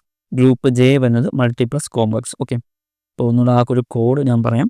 നമ്മൾ വീട്ടിൽ നിന്ന് എഡ്യൂക്കേഷൻ സ്കൂൾ അല്ലെങ്കിൽ കോളേജസിൽ പോകുന്നു. ദെൻ അവിടെ നിന്ന് നമുക്ക് പെട്ടെന്നൊരു തലകറക്കം വരുന്നു. നമ്മളങ്ങനെ മെഡിക്കൽ കോളേജിൽ പോകുന്നു. മെഡിക്കൽ കോളേജിൽ പോയിട്ട് നമ്മൾ അസുഖമെല്ലാം മാറുന്നു. ദെൻ അങ്ങനെ നമുക്ക് പിന്നീട് സ്കൂളിൽ പോകേണ്ട ആവശ്യമില്ല, നിന്ന് പാർക്കിൽ പോകാൻ നമുക്ക് കരുതുന്നു. അങ്ങനെ നമ്മൾ പാർക്കിൽ പോകുന്നു. ദെൻ അങ്ങനെ നമ്മൾ കോളേജ് ലൈഫൊക്കെ കഴിഞ്ഞിട്ട് ജോലിക്ക് പോകുന്നു. ആ വർക്ക് ചെയ്യാൻ പോകുന്ന പ്ലേസിന് ബിസിനസ് ബിൽഡിംഗ് എന്ന് പറയുന്നു. അങ്ങനെ നമുക്ക് അവിടെ നിന്ന് ഫസ്റ്റ് സാലറി കിട്ടിയ ശേഷം ഡിസ്പ്ലേ വെച്ച് സെയിൽസ് നടത്തുന്ന ഒരു ഡ്രസ്സിൻ്റെ ഷോപ്പിൽ പോകുന്നു. നമ്മൾ അവിടെ നിന്ന് ഡ്രസ്സ് മേടിക്കുന്നു. ദെൻ ആ ഡ്രസ്സിൻ്റെ മാനുഫാക്ചറിങ് പ്ലേസിനെ പറയുന്നത് ഇൻഡസ്ട്രിയൽ ബിൽഡിംഗ് എന്ന് പറയുന്നു. ദെൻ ഇതിന് സ്റ്റോറേജ് വയ്ക്കുന്നു. ഓക്കെ, സ്റ്റോറേജ് പർപ്പസിനായിട്ട് ഉപയോഗിക്കുന്ന ബിൽഡിങ്സിന് സ്റ്റോറേജ് എന്ന ക്ലാസിഫിക്കേഷൻ ഉൾപ്പെടുത്തിയിരിക്കുന്നു. ദെൻ അടുത്ത് ഹസാർഡസ് എന്ന ക്ലാസിഫിക്കേഷൻ. ഗ്രൂപ്പ് ഐയിൽ വരുന്നതാണ് ഹസാർഡസ്.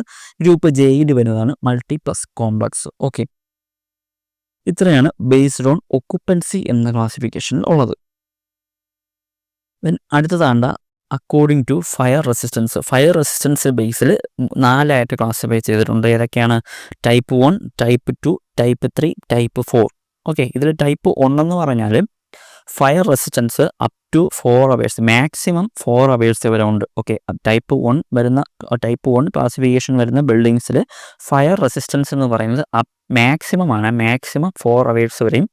ടൈപ്പ് 2, ടൈപ്പ് 3, ടൈപ്പ് 4ൽ മാക്സിമം 2 hours, മാക്സിമം വാല്യൂസ് ആണ് പറയുന്നത്. ഓക്കെ, ടൈപ്പ് 1 ആണെങ്കിൽ മാക്സിമം 4 hours വരെയും. ബാക്കി ടൈപ്പ് 2, 3, 4 ആണെങ്കിൽ മാക്സിമം 2 hours വരെ ആയിരിക്കും. ഓക്കെ, ഇത് തന്നെ ചില ടെസ്റ്റുകളിലടാ ടൈപ്പ് 2 നമുക്ക് 3 hours എന്നും, ഓക്കെ, ടൈപ്പ് 2 3 hours എന്നും, ടൈപ്പ് 3 2 hours എന്നും, ടൈപ്പ് 4 1 hours എന്നും ചില ടെക്സ്റ്റ് ബുക്കുകളിൽ കണ്ടുവരാറുണ്ട്. ഓക്കെ, അപ്പോൾ ആ ഒരു വാല്യൂസ് കൂടെ നിങ്ങൾ നോക്കി വെച്ചിരിക്കണം.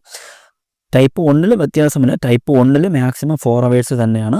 ടൈപ്പ് 2 3 4 എടുത്തു കഴിഞ്ഞാൽ ചില ടെക്സ്റ്റ് ബുക്കുകളിൽ 3 2 1 ഈ ഒരു വാല്യൂസ് കൂടെ കാണാറുണ്ട്. അടുത്ത് നമുക്ക് നോക്കേണ്ടതാണ് technical terms. Okay, technical terms ആണ് അടുത്ത് നോക്കേണ്ടത്. അതിൽ ആദ്യത്തേതാണ് plinth area. Okay, plinth area എന്ന് പറഞ്ഞാൽ the portion of structure between the ground level and the floor immediately above the ground. അതായത് പ്ലിന്ത് ഏരിയ എന്ന് പറഞ്ഞാൽ ഗ്രൗണ്ട് ലെവൽ മുതൽ, ഓക്കെ, ഗ്രൗണ്ട് ലെവൽ മുതൽ ആ ഗ്രൗണ്ട് ലെവലിന് തൊട്ട് മുകളിലായിട്ട് കിടക്കുന്ന ഫ്ലോർ ലെവൽ വരെയുള്ള ആ ഒരു സ്ട്രക്ചറിനെയാണ് പ്ലിന്ത് എന്ന് പറയുന്നത്. ഓക്കെ, പ്ലിന്ത് എന്ന് പറയുന്നത്. ഓക്കെ, ഇതിപ്പോൾ പ്ലിന്ത് എന്ന് പറഞ്ഞാൽ എന്താണ്? The portion of structure between the ground level and the floor immediately above the ground. Okay, ഈ പ്ലിന്ത് ഏത് സബ് സ്ട്രക്ചറിൽ വരും? സൂപ്പർ സ്ട്രക്ചറിലാണ് പ്ലിന്ത് വരുന്നത്. ഓക്കെ, ദെൻ അടുത്ത ടെക്നിക്കൽ ടേമാണ് built up area. Okay, built up area എന്ന് പറഞ്ഞാൽ the total area covered by the building at all floor level. Okay, ആ ബിൽഡിംഗ് കവർ ചെയ്യുന്ന ടോട്ടൽ ഏരിയയാണ് എല്ലാ ഫ്ലോർ ലെവലിലും ആ ബിൽഡിംഗ് കവർ ചെയ്യുന്ന ആ ഒരു ടോട്ടൽ ഏരിയയാണ് ബിൽട്ടപ്പ് ഏരിയ എന്ന് പറയുന്നത്. ഓക്കെ, അടുത്ത ടെക്നിക്കൽ ടേമാണ് covered area. Okay, covered area എന്ന് പറഞ്ഞാൽ ground area covered by the building. Okay, ground area covered by the building ആണ് കവേർഡ് ഏരിയ എന്ന് പറയുന്നത്. ഓക്കെ, അതായത് ഇതൊരു പ്ലോട്ട് എന്ന് കരുതുക. ഓക്കെ, ഇതൊരു പ്ലോട്ടാണ്. ഈ പ്ലോട്ടിനകത്ത് ഈ ഒരു ഷേപ്പിലാണ് ഒരു ബിൽഡിംഗ് ഇരിക്കുന്നതെന്ന് കരുതിക്കോ. ഓക്കെ, ഈ ബിൽഡിംഗ് ഇരിക്കുന്ന ഏരിയ എത്രയാണോ, ഓക്കെ, ഈ ഒരു ബിൽഡിംഗ് ഇരിക്കുന്ന ഏരിയ എത്രയാണോ അത്രയും ഏരിയയാണ് കവേർഡ് ഏരിയ എന്ന് പറയുന്നത്. Okay, ground area covered by the building. അതായത് ഈ ഒരു ഗ്രൗണ്ട് ഏരിയയിൽ, ഓക്കെ, ഈ ഒരു ഗ്രൗണ്ട് ഏരിയയിൽ ബിൽഡിംഗ് എത്ര ഏരിയയിലാണോ കവറായിരിക്കുന്നത് ആ ഏരിയ, ബിൽഡിംഗ് കവറായിരിക്കുന്ന ആ ഏരിയനെയാണ് കവേർഡ് ഏരിയ എന്ന് പറയുന്നത്. ഓക്കെ, ദെൻ അടുത്തതാണ് കവറേജ്. കവറേജ് എന്ന് പറഞ്ഞാൽ നമ്മളിപ്പോൾ പറഞ്ഞ കവേർഡ് ഏരിയ പെർസെൻറ്റേജിൽ പറയുന്നതിനെയാണ് കവറേജ് എന്ന് പറയുന്നത്. Okay, the percentage of covered area with respect to plot area. Okay, plot ഏരിയനെ റെസ്പെക്റ്റ് ചെയ്തുകൊണ്ട് കവേർഡ് ഏരിയനെ പെർസെൻറ്റേജിൽ പറയുന്നതിനെയാണ് കവറേജ് എന്ന് പറയുന്നത്. ഈ കവറേജ് കാണാനായിട്ട് നമുക്കൊരു ഫോർമുലയാണ്. അതിനുള്ള ഫോർമുലയാണ് covered area. Okay, covered area divided by plot area into 100. Okay, covered area by plot area, covered area by plot area into 100 ആണ് കവറേജ് കണ്ടുപിടിക്കാനുള്ള ഫോർമുല. ദെൻ അടുത്തതാണ് ഫ്ലോർ ഏരിയ അല്ലെങ്കിൽ ഫ്ലോർ സ്പേസ് ഇൻഡെക്സ് എന്ന് പറയാം. ഓക്കെ, ഫ്ലോർ ഏരിയ റേഷ്യോ അല്ലെങ്കിൽ floor space index എന്ന് പറഞ്ഞാൽ വേറെ ഒന്നുമല്ല, total floor area,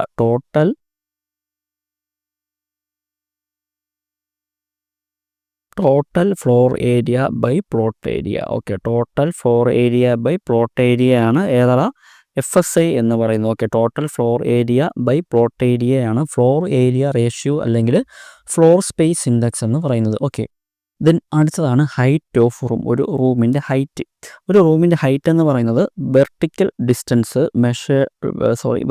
distance between the floor and lowest point on the ceiling of room. Okay, excluding beam, അതായത് ബീം അതിൽ ഉൾപ്പെടില്ല. ഓക്കെ, ഇപ്പോൾ ഹൈറ്റ് ഓഫ് റൂം എന്ന് പറഞ്ഞാൽ ഫ്ലോർ മുതൽ സീലിങ്ങിൻ്റെ ലോവസ്റ്റ് പോയിന്റ് വരെയുള്ള വെർട്ടിക്കൽ ഡിസ്റ്റൻസിനെയാണ് ഹൈറ്റ് ഓഫ് റൂം എന്ന് പറയുന്നത്. ഓക്കെ, അതായത് ഇപ്പോൾ ഇതൊരു സീലിംഗ് ആണ് വെച്ചാൽ ഇതാണ് സീലിങ്ങിൻ്റെ ലോവസ്റ്റ് പോയിന്റ്, ഇത് ഫ്ലോർ ലെവലാണ്, ഇവിടെ നമുക്കൊരു ബീമുണ്ട്. ഓക്കെ, ഈ ബീം ഉണ്ടെങ്കിൽ നമ്മൾ റൂമിൻ്റെ ഹൈറ്റ് എന്ന് പറഞ്ഞെടുക്കുന്നത് ഈ ഡിസ്റ്റൻസിനെയാണ്. ഓക്കെ, ഈ ഫ്ലോർ മുതൽ സീലിങ്ങിൻ്റെ ലോവസ്റ്റ് പോയിന്റ് വരെയുള്ള ഡിസ്റ്റൻസിനെയാണ് റൂമിൻ്റെ ഹൈറ്റായിട്ട് എടുക്കുന്നത്. എക്സ്ക്ലൂഡിങ് ബീം എന്ന് പറഞ്ഞാൽ ബീം നമ്മളിവിടെ എടുക്കത്തില്ല, അതായത് ഈ ഡിസ്റ്റൻസ് അല്ല നമ്മൾ റൂമിൻ്റെ ഹൈറ്റ് എന്ന് പറയുന്നത്, ഈ ഡിസ്റ്റൻസ് ആണ്. അതായത് ഫ്ലോർ മുതൽ സീലിങ്ങിൻ്റെ ലോവസ്റ്റ് പോയിന്റ് വരെയുള്ള വെർട്ടിക്കൽ ഡിസ്റ്റൻസിനെയാണ് നമ്മൾ എന്തോന്ന് പറയുന്നത്, ഹൈറ്റ് ഓഫ് റൂം എന്ന് പറയുന്നത്. ഓക്കെ, ദെൻ അടുത്തതാണ് ഹൈറ്റ് ഓഫ് ബിൽഡിംഗ്. ഒരു ബിൽഡിങ്ങിൻ്റെ ഹൈറ്റ് എന്ന് പറഞ്ഞാൽ vertical distance measured from the average proposed ground level continues to the building. Okay, vertical distance measured from the average proposed ground level continues to the building. അതായത് ഈ average proposed ground level എന്ന് പറഞ്ഞാൽ പറഞ്ഞു തരാം. ഇപ്പോൾ ഇതൊരു building എന്ന് കരുതുക. ഓക്കെ, ഇതൊരു ബിൽഡിംഗ് ആണ്. ഈ ബിൽഡിങ്ങിൽ ഇതൊരു ഗ്രൗണ്ട് ലെവലാണ്. ഓക്കെ, ഇതൊരു ഗ്രൗണ്ട് ലെവലാണ്. ദെൻ അതുപോലെ ഈ ബിൽഡിങ്ങിന് ഇവിടെയും ഒരു ഗ്രൗണ്ട് ലെവൽ എന്ന് കരുതുക, ഒരു ഗ്രൗണ്ട് ലെവൽ ഉണ്ടെന്ന് കരുതുക. ഓക്കെ, ഈ ഗ്രൗണ്ട് ലെവൽ മുതൽ ഇതുവരെയുള്ള ഡിസ്റ്റൻസ് എന്ന് പറയുന്നത് 100 എന്ന് സങ്കല്പിക്കുക. ഓക്കെ, 100 എന്ന് സങ്കല്പിക്കുക. ദെൻ ഈ ഇത്രയും ഡിസ്റ്റൻസിൻ്റെ ആവറേജ് എടുക്കണം. ഈ ആവറേജ് എടുക്കുമ്പോൾ നമുക്ക് 50 കിട്ടും, 50 കിട്ടും. അത് ഞാൻ ഇവിടെ മാർക്ക് ചെയ്യുന്നു. ഓക്കെ, ഈ ഇപ്പോൾ നമ്മൾ മാർക്ക് ചെയ്തില്ലേ, ഇതിനെയാണ് ആവറേജ് പ്രപ്പോസ്ഡ് ഗ്രൗണ്ട് ലെവൽ എന്ന് പറയുന്നത്. ഓക്കെ, അതായത് ഇതൊരു ഗ്രൗണ്ട് ലെവലാണ്, ഇവിടെയും ഒരു ഗ്രൗണ്ട് ലെവലുണ്ട്. ഈ ഡിസ്റ്റൻസിൻ്റെ ആവറേജ് എടുക്കുമ്പോൾ നമുക്ക് ഇത്രയും കിട്ടും, അതായത് 50 കിട്ടും. 100ൻ്റെ ആവറേജ് 50 കിട്ടും, അത് ഇത്രയായിരിക്കും. ഇവിടെ നിന്ന് ബിൽഡിങ്ങിൻ്റെ ടോപ്പ് വരെയുള്ള ഹൈറ്റിനെയാണ് ഹൈറ്റ് ഓഫ് റൂം എന്ന് പറയുന്നത്. ഓക്കെ, ഈ ബ്ലാക്ക് ഇട്ട് മാർക്ക് ചെയ്തിരിക്കുന്നതാണ് average proposed ground level. Okay, average proposed ground level എന്ന് പറയുന്നതാണ് ഈ ബ്ലാക്ക് ഇട്ട് മാർക്ക് ചെയ്തിരിക്കുന്നത്. അതുമുതൽ ബിൽഡിങ്ങിൻ്റെ ടോപ്പ് വരെയുള്ള വെർട്ടിക്കൽ ഡിസ്റ്റൻസിനാണ് ഹൈറ്റ് ഓഫ് ബിൽഡിംഗ് എന്ന് പറയുന്നത്. ഇനി ബിൽഡിങ്ങിന് ഒരു ഗ്രൗണ്ട് ലെവലാണ് ഉള്ളതെങ്കിൽ, ഓക്കെ, ഇതാണ് ബിൽഡിങ്ങിൻ്റെ ഗ്രൗണ്ട് ലെവൽ എന്ന് കരുതുക. ഓക്കെ, ഈ ഗ്രൗണ്ട് ലെവലാണെങ്കിൽ ഇവിടുത്തെ വാല്യൂ 0 ആയിരിക്കുമല്ലോ. സോ അവിടുത്തെ 0 ആവറേജ് എടുക്കുമ്പോൾ നമുക്ക് 0 തന്നെ കിട്ടും. സോ ഇത് മുതൽ ഇതുവരെയുള്ള ഡിസ്റ്റൻസിന് തന്നെയാണ് ഈ കണ്ടീഷനിലും ബിൽഡിങ്ങിൻ്റെ ഹൈറ്റ് എന്ന് പറയുന്നത്. ഓക്കെ, ഇപ്പോൾ ഒരു ബിൽഡിങ്ങിന് 2 ഗ്രൗണ്ട് ലെവൽ വന്നു കഴിഞ്ഞാൽ എടുക്കാൻ വേണ്ടിയിട്ടാണ് ഈ ഒരു ആവറേജ് പ്രപ്പോസ്ഡ് ഗ്രൗണ്ട് ലെവൽ എന്നൊരു ടൈം അവിടെ യൂസ് ചെയ്തത്. ഓക്കെ, അപ്പോൾ അത്രയാണ് ഹൈറ്റ് ഓഫ് ബിൽഡിംഗ് എന്ന് പറയുന്നത്. ഹൈറ്റ് ഓഫ് ബിൽഡിംഗ് എന്ന് പറഞ്ഞാൽ എന്താണ്? Vertical distance measured from the average proposed ground level continues to the building. അതായത് ആവറേജ് പ്രപ്പോസ്ഡ് ഗ്രൗണ്ട് ലെവൽ മുതൽ ബിൽഡിങ്ങിന് ടോപ്പ് വരെയുള്ള വെർട്ടിക്കൽ ഡിസ്റ്റൻസിനെയാണ് ഹൈറ്റ് ഓഫ് ബിൽഡിംഗ് എന്ന് പറയുന്നത്. ഈ ആവറേജ് പ്രപ്പോസ്ഡ് ഗ്രൗണ്ട് ലെവൽ എങ്ങനെ വരുന്നു എന്നതാണ് ഈ ഒരു കണ്ടീഷനിൽ പറഞ്ഞത്. ഓക്കെ, ദെൻ നമുക്ക് ബാക്കി നോക്കാം. അടുത്താണ് plot depth. Okay, plot depth എന്ന് പറഞ്ഞാൽ horizontal distance between front and rear plot boundaries. Okay, horizontal distance between front and rear plot boundaries. അതായത് ഇപ്പോൾ ഇതൊരു ഒരു പ്ലോട്ടെന്ന് സങ്കല്പിക്കുക. ഈ പ്ലോട്ടിൻ്റെ ഫ്രണ്ട് ഇതാണ് ബാക്ക്. ഓക്കെ, ഇതാണ് ഫ്രണ്ട്, ഇതാണ് ബാക്ക്. ഫ്രണ്ട് മുതൽ റിയർ ബൗണ്ടറി വരെയുള്ള ഹൊറിസോണ്ടൽ ഡിസ്റ്റൻസിനെയാണ് പ്ലോട്ടിൻ്റെ ഡെപ്ത് എന്ന് പറയുന്നത്. ഓക്കെ, ഫ്രണ്ട് മുതൽ റിയർ പ്ലോട്ടിൻ്റെ ബൗണ്ടറി വരെയുള്ള ഹൊറിസോണ്ടൽ ഡിസ്റ്റൻസിനാണ് പ്ലോട്ട് ഡെപ്ത് എന്ന് പറയുന്നത്. ഓക്കെ, ദെൻ അടുത്തതാണ് ബെർസാട്ടി. ബെർസാട്ടി എന്ന് പറഞ്ഞാൽ A habitable room. Okay, A habitable room with or without A kitchen or toilet on the roof of the building. ഒരു ബിൽഡിങ്ങിൻ്റെ റൂഫിൽ കിച്ചണോ ടോയ്ലറ്റോ ഉണ്ടാകാതിരിക്കാം, എന്നാൽ നമുക്കവിടെ താമസിക്കാനും പറ്റണം. ആ ഒരു കണ്ടീഷനിൽ വരുന്ന റൂമിനെയാണ് ബെർസാട്ടി എന്ന് പറയുന്നത്. ഓക്കെ, ബെർസാട്ടി എന്ന് പറയുന്നത് എന്താണ്? A habitable room with or without A kitchen or toilet on the roof of building. ഒരു ബിൽഡിങ്ങിൻ്റെ റൂഫിൽ കിച്ചൺ അല്ലെങ്കിൽ ടോയ്ലറ്റ് ഉണ്ടാകാതിരിക്കും. ആ ഒരു കണ്ടീഷനിൽ നമുക്ക് താമസിക്കാൻ പറ്റുന്ന ബെർസാട്ടി എന്ന് പറയുന്നത്. ഓക്കെ, അത്രയാണ് ബിൽഡിംഗ് ബൈലോസിൽ നമുക്ക് പഠിക്കാനുള്ളത്. ഈ ബിൽഡിംഗ് ബൈലോസ് എന്ന് പറയുന്നത് കുറേ ഉണ്ട് കേട്ടോ. നമുക്കപ്പോൾ നമുക്ക് ഗൂഗിളിലൊക്കെ നമുക്ക് നോക്കിക്കഴിഞ്ഞാൽ KMBR എന്ന് സെർച്ച് ചെയ്ത് കഴിഞ്ഞാൽ നമുക്ക് PDF ഒക്കെ ഡൗൺലോഡ് ചെയ്യാൻ പറ്റും. അതിൽ കുറേ കാര്യങ്ങൾ നമുക്ക് പഠിക്കാനുണ്ട്. NBC national building code of India എടുത്തു കഴിഞ്ഞാൽ അതിനേക്കാളും കുറേ കാര്യങ്ങൾ ആ ഒരു PDF-ൽ ഉൾപ്പെട്ടിട്ടുണ്ട്. പക്ഷേ നമുക്കിപ്പം ഞാൻ എക്സാം പോയിൻ്റ് ഓഫ് വ്യൂവിൽ ഇമ്പോർട്ടൻ്റ് ആയ കാര്യങ്ങളാണ് എടുത്ത് നിങ്ങൾക്ക് തന്നിരിക്കുന്നത്. സോ ഇത്രയാണ് ബിൽഡിംഗ് ബൈലോസിലുള്ള കാര്യങ്ങൾ. അപ്പോൾ എല്ലാവരും നല്ല രീതിയിൽ പഠിക്കുക. അപ്പോൾ എല്ലാവർക്കും താങ്ക് യു.